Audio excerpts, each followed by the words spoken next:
कभी कभी इंसान इतना बिखर जाता है कि उसे समझ ही नहीं आती कि वो खुद को कहाँ से समेटना शुरू करे। लोगों को तो सिर्फ आपकी खामोशी नजर आती है, लेकिन जो जंग आपके अंदर चल रही है वो किसी को नजर नहीं आती। वो जंग जो आप खुद से लड़ रहे होते हैं, वो तूफान जो आपके अंदर उभर रहा होता है।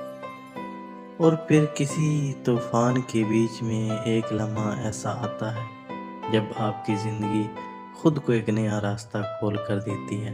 एक वो एहसास आता है, कोई छोटा सा लम्हा, कोई नई उम्मीद जो आहिस्ता आहिस्ता आपकी ज़िंदगी को बदलने लगता है और फिर आप ज़िंदगी को जीने लगते हैं।